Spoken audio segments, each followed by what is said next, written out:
Good afternoon, Mr. Sukhad. So today we are going to focus our attention on the most Yes, important sir. concept in literary criticism, that is tragedy. The basic difference one can ascertain about tragedy and comedy: tragedy has a tragic end, whereas comedy has a comical elements, and the end is in tragedy, in comedy. So apart from different interpretations made by the experts in the field of tragedy, the word tragedy in common usage today means little more than a sad or unnecessarily unpleasant event, or a motorway crash in which several people died is described as a tragedy in the newspapers. A promising career cut short by cheating is described as a tragedy. But in drama, the term tragedy is specific, even technical, and refers to a particular type of play. Yes, sir.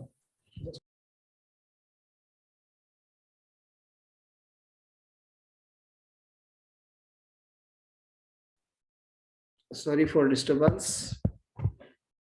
Actually, we begin to understand something about the concept of tragedy, which is used in its literal sense, and the meaning of tragedy, according to Aristotle, is something different. So, the word tragedy is generally used in writings, but it has its common uses as well. It refers to a sad and unnecessarily unpleasant event.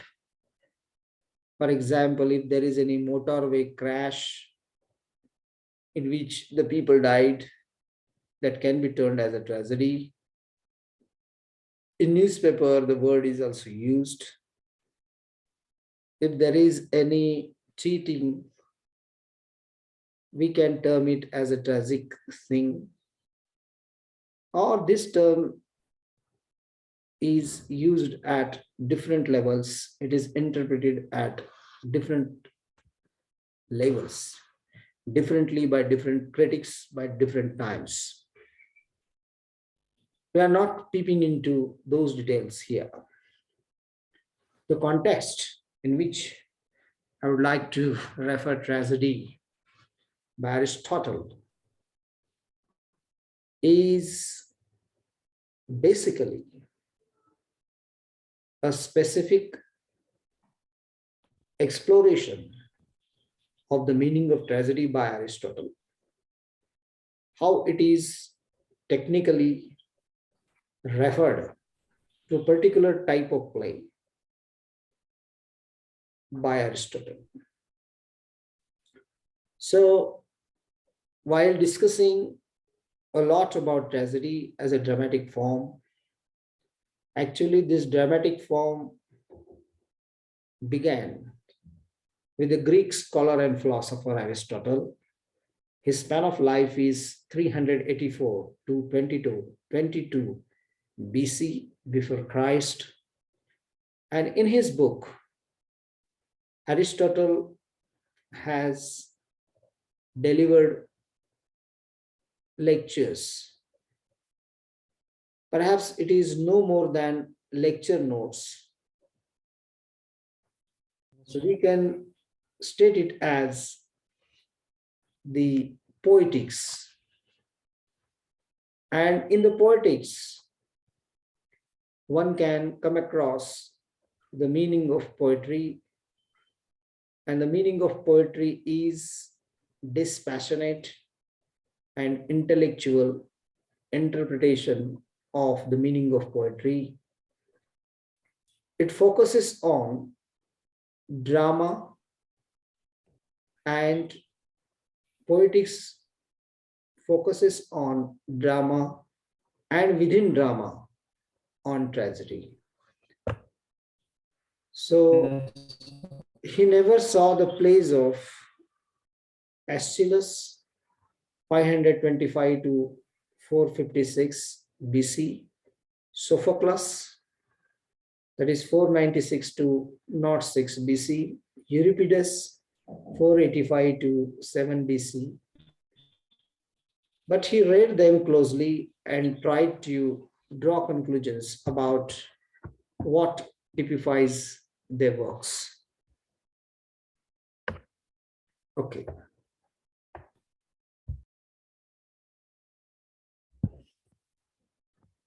So Aristotle begins his examination with the assertion that poetry is an imitation of life, just like other arts. Poetry is an imitation of life, according to Aristotle. What does it mean?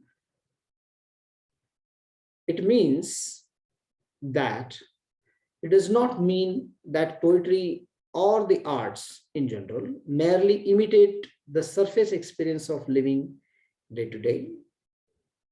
He means that art reproduces rhythms of life. Art connects itself with the rhythm of life. It creates experiences which, if we enter into them, are like the experiences of life. The sensitive spectator at a good performance of Shakespeare's As You Like It, it has an experience, something like falling in love. The play imitates falling in love. The appreciative listener at a concert performance of Beethoven's Eroica symphony experiences something like heroism, pride, elation, or triumph. For Aristotle, the purest form of poetic imitation is drama, and the purest form of drama is tragedy. So here are a few examples which are elaborately mentioned here.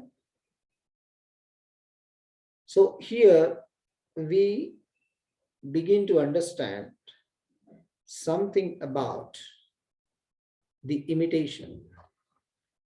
What is an imitation? An imitation is a replica, it's a copy.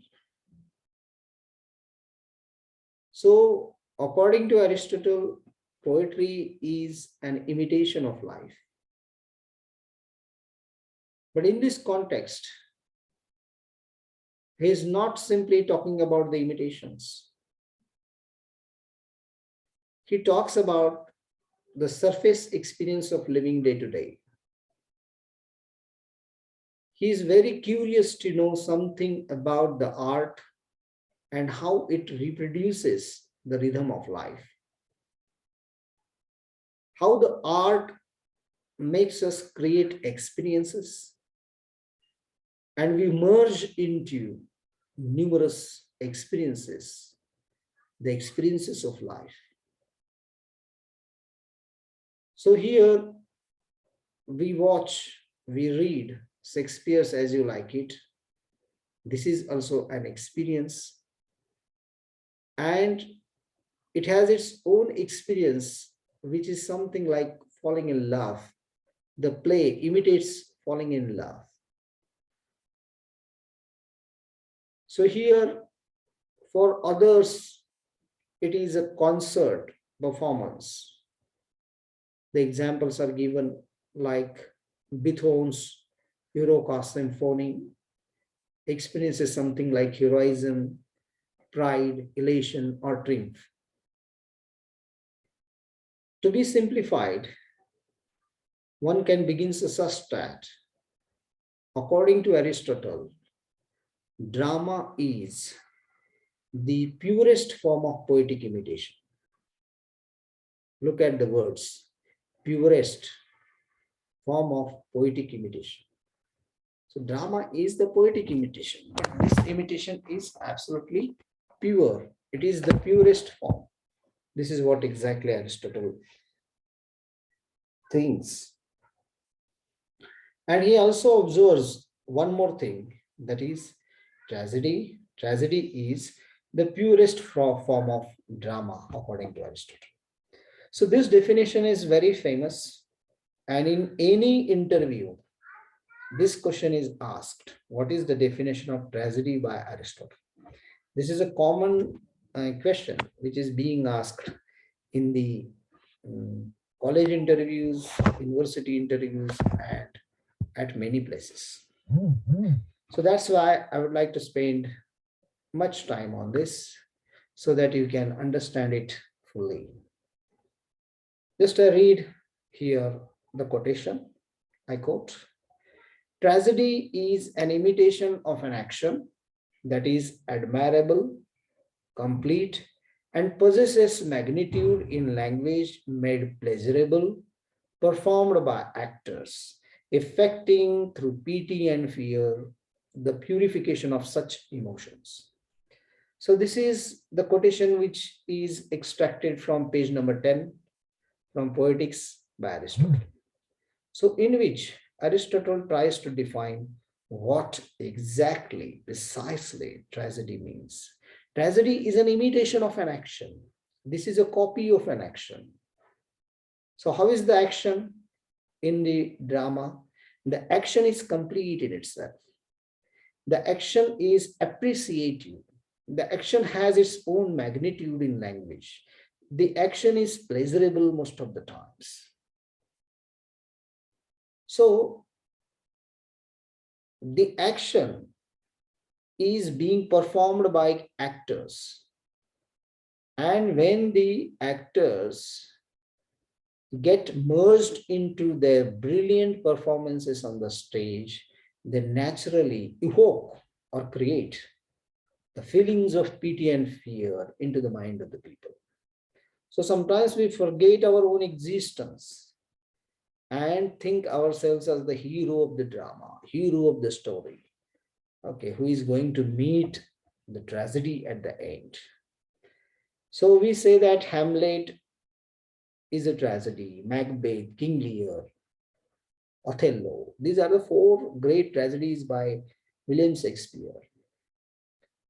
So while talking about the tragedies, one can understand the fact that there is some reasons for which the tragedy occurs. Hamlet is a tragedy of procrastination. Is not indecisiveness, is not able to make the correct decision at the correct time.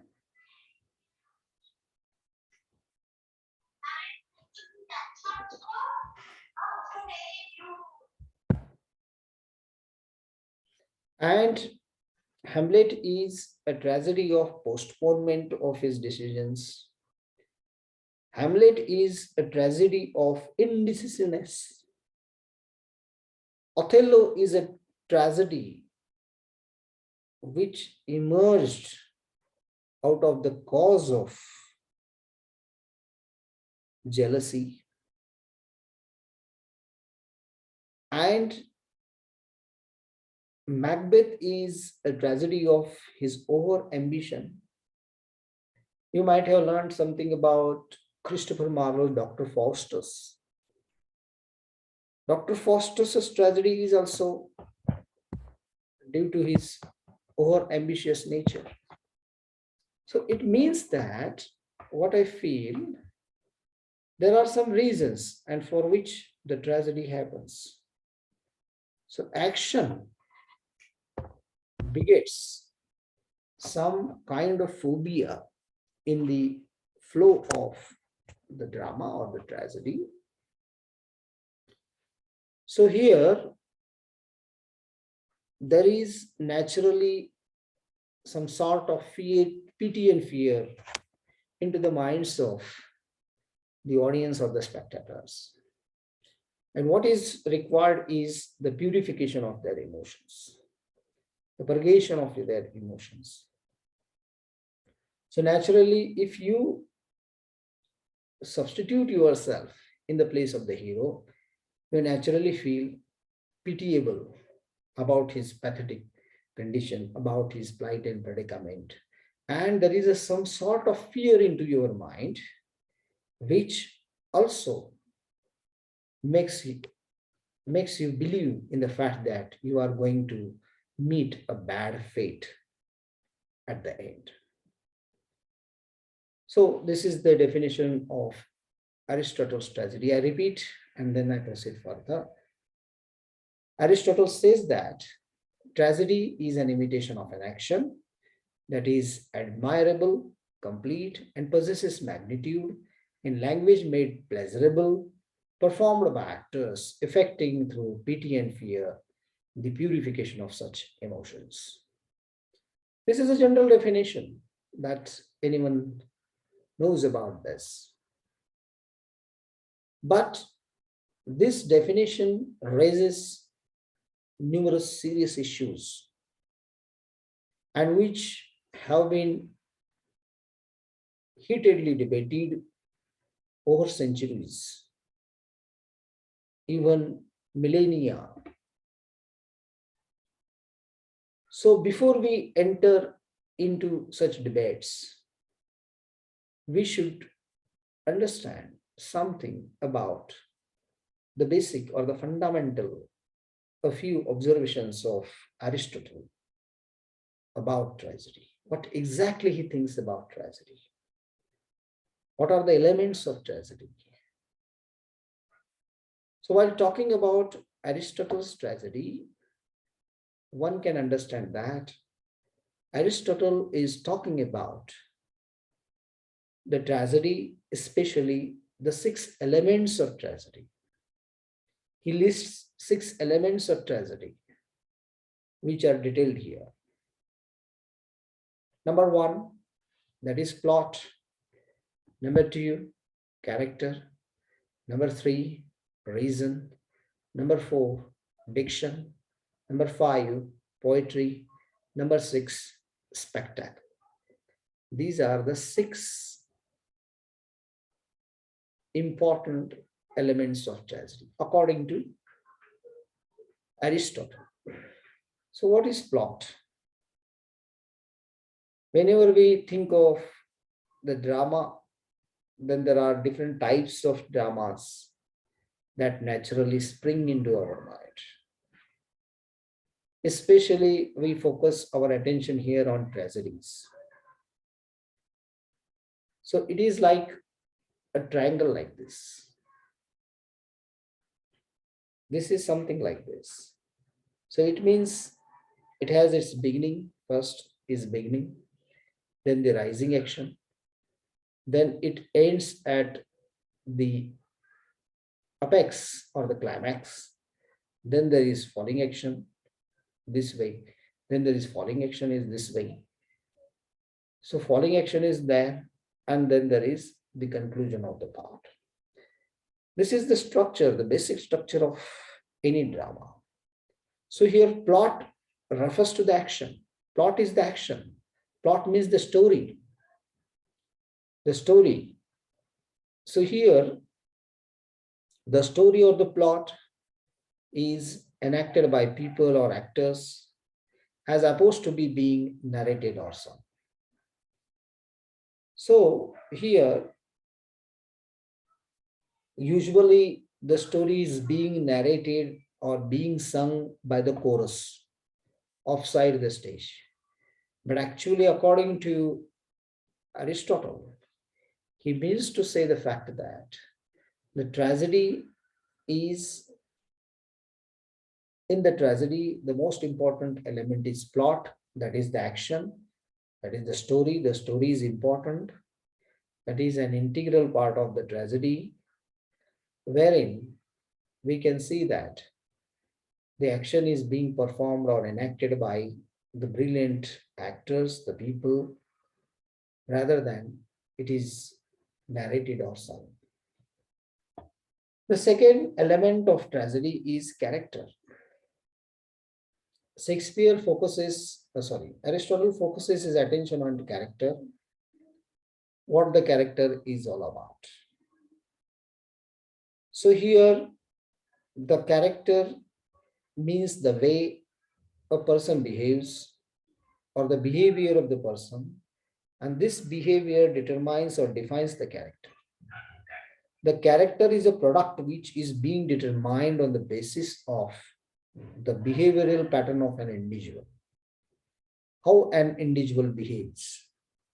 So this character is much more important according to Aristotle. So it is important to note that tragedy, according to Aristotle, deals with the better type of person.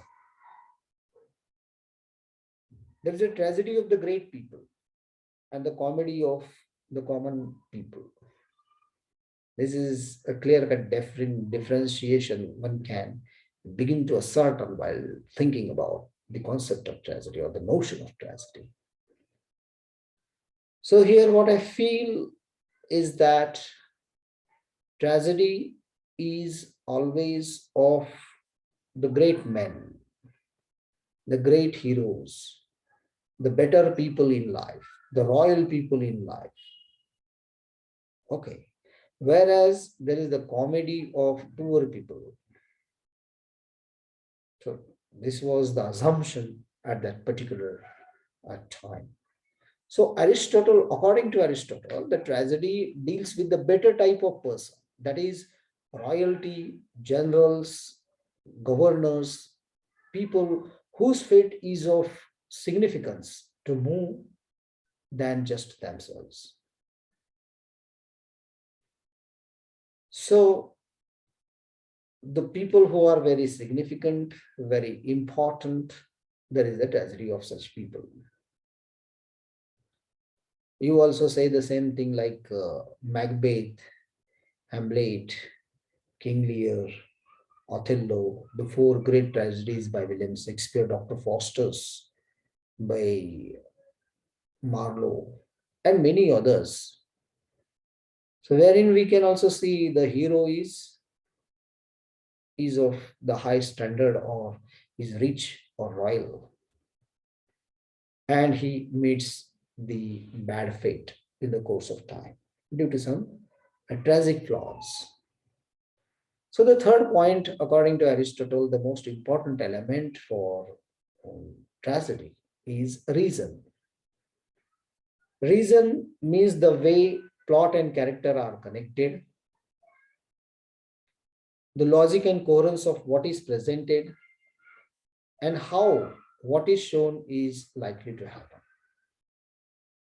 So in the reason, what factors are actually needed to be understood is how the plot and character are interconnected and how the logic and coherence are performed on the stage and how what is shown is likely to happen.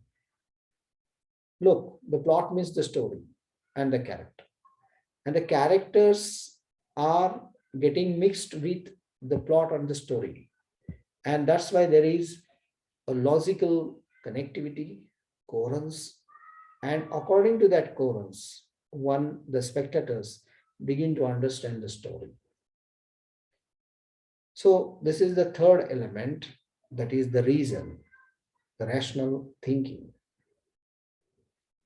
Then the fourth element, which is very important as the element of tragedy, that is diction.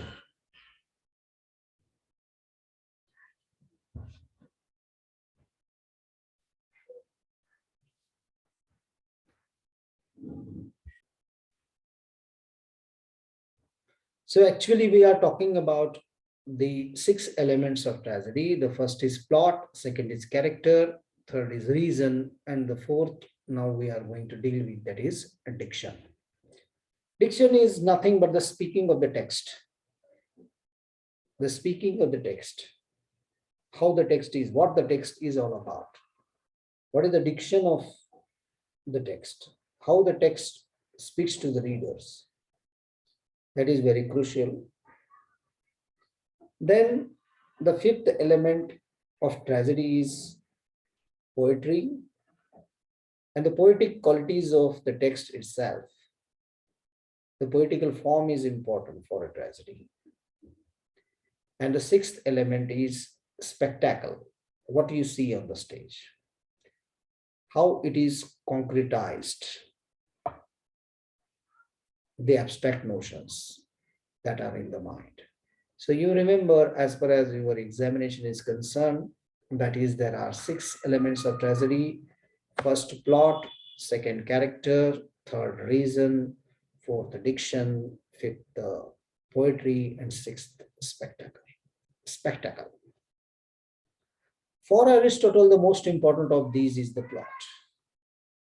Aristotle says that the most important element of tragedy is the plot first. And what is the plot? Plot is the imitation of action.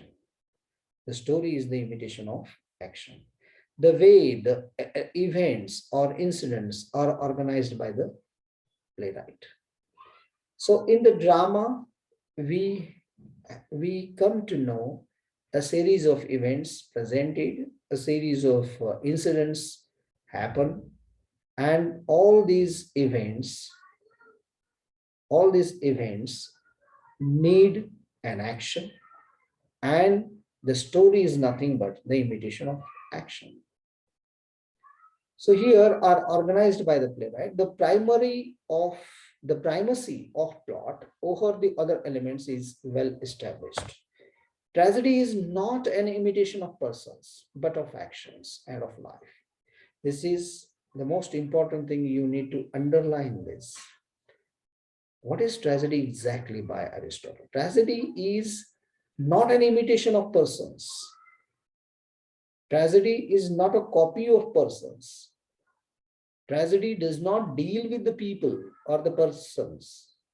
It deals with their actions and it deals with life. So these two words are very important, actions and life. Tragedy is all about the actions. Tragedy is all about the life, rather than it is simply treated as an imitation of individuals or the persons. So well-being and ill-being reside in tragedy. In action, action can be of two types. The action can be good, the action can be bad. The action can be good, the action can be evil. The action can be treated as well-being, it can be treated as ill-being. So an action is nothing but an amalgamation of well-being and ill-being, which are being ingrained or embedded into the action. So here Aristotle talks about the goal of life. The goal of life is an activity, not a quality. People possess certain qualities in accordance with their character, but they achieve well-being or its opposite on the basis of how they fare. So look, this is very important. People possess certain qualities in accordance with the characters. So characters and qualities, these two things are important. The characters have qualities. Okay. So these qualities or certain qualities imbibe into the individuals, but they achieve well-being or its opposite on the basis of how they fare. Aristotle is talking about the events. The plots are what tragedy is there for, and that is most important thing of all. This is actually a quotation. I would like to read the quotation here. Tragedy is an imitation of action. Tragedy is an imitation of tragedy is not an imitation of persons, but of actions and of life. Well-being and ill-being reside in action. And the goal of life is an activity, not a quality. The goal of life is an activity, it's not a quality. People possess certain qualities in accordance with their character, but see, qualities and characters. The character is bad when you have the bad qualities. The character is good if you have good qualities. So that's why there is the occurrence, association between the character and qualities, according to Aristotle. In accordance with their character, but they achieve well-being or its opposite on the basis of how they fare. So the events that is a plot are what tragedy is there for, and that is the most important thing of all. So he says that much more importance should be given on the actions in the tragedy. The plot is the most important thing in tragedy. This is very important for our understanding. So let's proceed further. The next part. I think we will finish this part today. Okay. Uh, in the course of time, Aristotle goes on argumentations. He argues that it would be possible to have a tragedy which contained action. Whenever there is an action, there is a tragedy. So tragedy is deeply rooted into the actions. So what kind of action? If the action has some ill wills, then the character meets the bad fate. So Aristotle argues that it would be possible to have a tragedy which contained action. The tragedy has an action, but no characters, but it would be impossible to have a tragedy which included characters, but no action. Just only the characters are not enough for the meaning of a tragedy. The tragedy must have the action.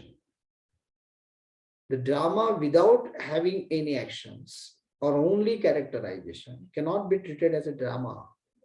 The drama must have the characters, but those characters must have the plot, the action, which is the most important element in tragedy, according to Aristotle. Action, it may be noted, is a very wide term, and it includes reactions, how characters react to events. There are different events in life, different incidents in life. So these incidents are reacted differently by different people at different times. For example, as well as suffering, amusement, fear, many examples one can give. So events are there. These events beget reactions, and these reactions naturally create phobia, naturally create sufferings, amusement, and different states of the human temperaments. This is what he says. The action is imitated, according to Aristotle. The action imitated evokes and purifies the emotions of pity and fear. See, look at the concept in its depth. What Aristotle says, the action imitated evokes and purifies the emotions of pity and fear. The action is being imitated by the characters. The action imitated by the characters. And this imitation of an action is evoking and purifying the emotions of pity and fear. Very simple, I can simplify this so that you can understand very easily. Suppose you are watching a movie, a tragedy, a tragic film, for example.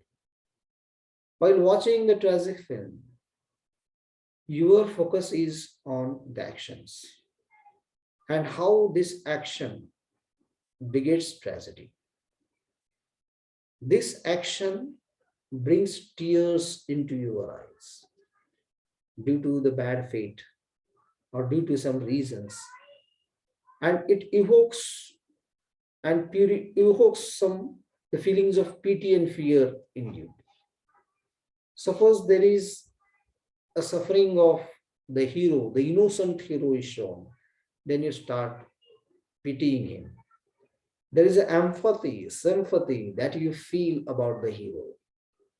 And sometimes there is the future, and the future is going to be very horrible, very terrible. Then you have some sort of the emotions of fear in your mind, the emotions of pity in your mind. So that's why there is evoking and purification of the emotions of pity and fear, according to Aristotle. So the action imitated evokes and purifies the emotions of pity and fear in the drama. So purification is a translation of the vexed Greek word catharsis. Purification means catharsis. Purification is a translation of catharsis, the vexed Greek word. There is a Greek word that is catharsis. The catharsis was originally a medical term. It's a medical term which referred to the way the body gets rid of poison and other harmful matter. Catharsis means how the body is getting rid of the poison, the harmful matter, and how you become safe out of that. So how you get yourself rid of poison or the harmful matter. This is all about the catharsis. So sometimes with reference to drama, it has been translated as a purging of fear and pity.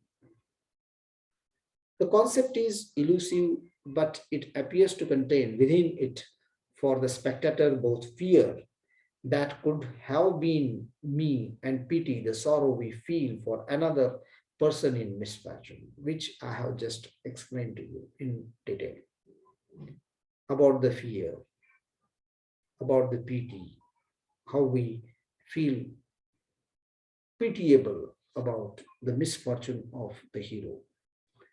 And after the event, when the tragedy has closed, we feel cleansed, purged by the experience. So the experience is very horrible. And then we come to understand that this tragedy happened because of this reason.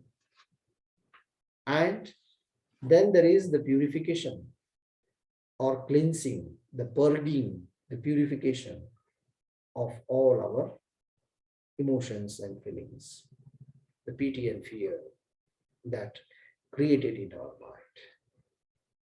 It is cleansing that tragedy performs, which defines the genre for Aristotle. And paradoxically, the moment of catharsis is pleasurable when we weep. So weeping is there. There are tears in our eyes. We weep. It means the action of catharsis goes on. So defines the genre. This is a genre. And paradoxically, the moment of catharsis, we weep is pleasurable. So there is the purification of our ideas. So according to Aristotle, catharsis is the most important view of tragedy. Catharsis is the crux of Aristotle's view of tragedy. Catharsis is much more important in the interpretation of tragedy by Aristotle. This is what makes tragedy distinct from any other art form.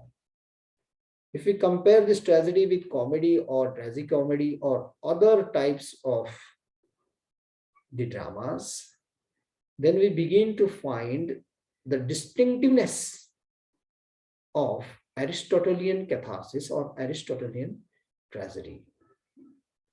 It is also what makes it uniquely powerful. This tragedy is uniquely powerful.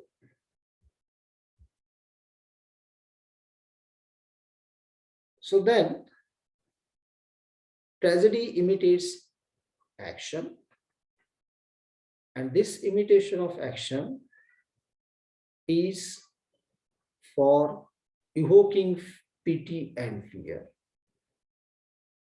Plot is its most important element, according to Aristotle. The plot is not simply a series of actions bundled up together piecemeal. The arrangement of the incidents is crucial to the tragedy. Aristotle says that the arrangement is much more important in a tragedy. The arrangement of incidents is very important in a tragedy. There are two qualities by which an effective plot may be recognized. The first, it must be complete in itself. The plot, the story should be complete in itself. An incomplete story cannot be entertained. The plot should be complete in itself.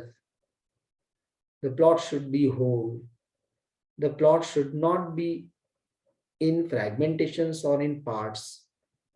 The plot must be self-contained. This is one thing. Secondly, here Aristotle is talking about the second notion, that is the clear-cut structure of tragedy or the plot. The plot must have a beginning, a middle, and an end. This is important.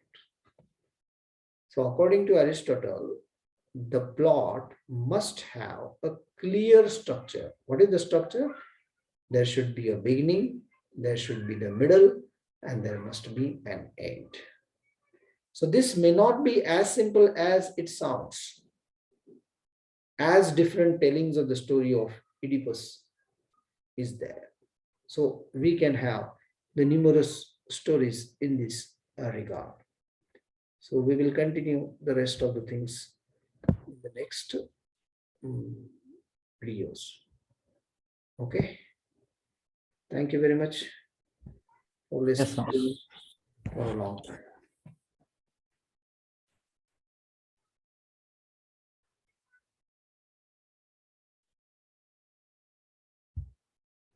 फट जी घेतले का आप लोग?